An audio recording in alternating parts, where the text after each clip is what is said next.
Can we save this beautiful YTA95 Yamaha amplifier? I sure hope so. It'd be a waste. It's not a tube amp, but we're going to try.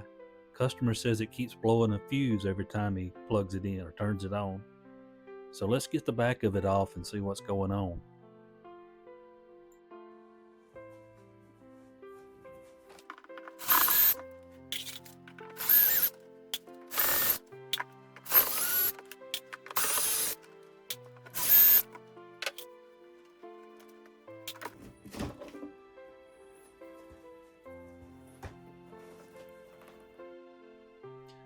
Let's take a look inside now.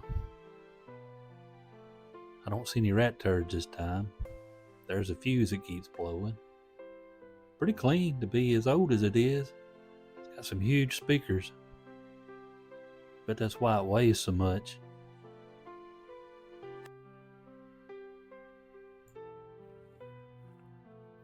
Alright, we got the power board out and it has the output transistors in it.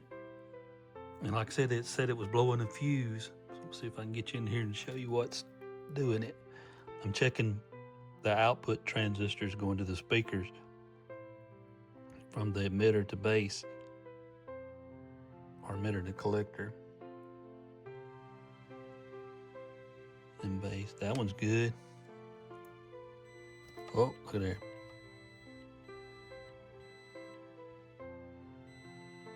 Emitter and collector shorted out, so that output transistor is no good, and that's what's blowing his fuse. I'm gonna check the driver transistors too and make sure they're okay. All right, here we are desoldering the old transistors. Gonna get them out of here and clean the new ones up and test them again, make sure they're not shorted or anything. Apply a little thermal grease to them, slide them back in, bolt them down, resolder them, set the bias, and it should be good to go. All right, here we have a Yamaha YTA95 that a customer brought in that said it kept blowing a fuse every time he turned it on. Did some checking and found one of the output transistors was blown or shorted out, and that's what was blowing the fuse. So we'll replace both output transistors, set the bias, checked everything else in the circuit, make sure the drivers or anything wasn't shorted as well, which everything else looked fairly good. Cleaned the pots up on it. And now the fun part, we get to hear what it sounds like. So let's check it out.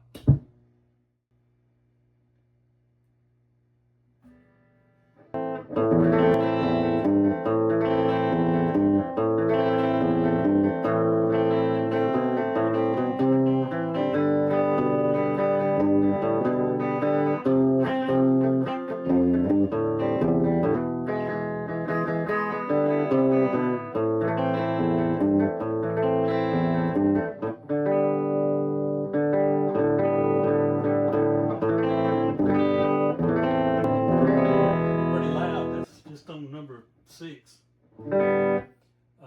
It's got a built-in tremolo. You change the speed and intensity.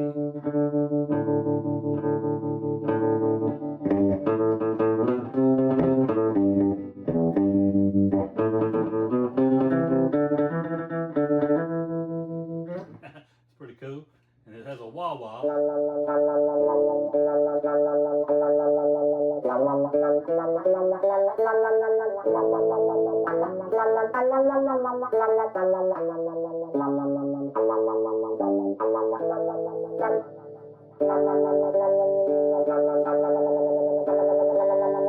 That's pretty cool.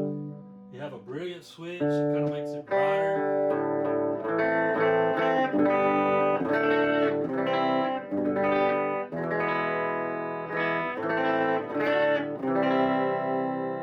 I don't know if you can tell on the audio or not, but it sounds great sitting here next to it.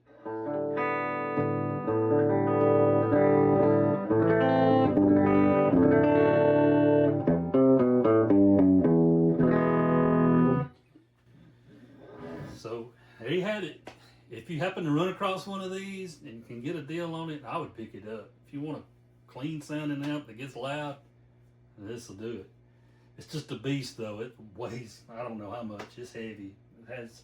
It's sitting on casters because it weighs so much. But other than that, it's just a nice little amp built between 1972 and 1974.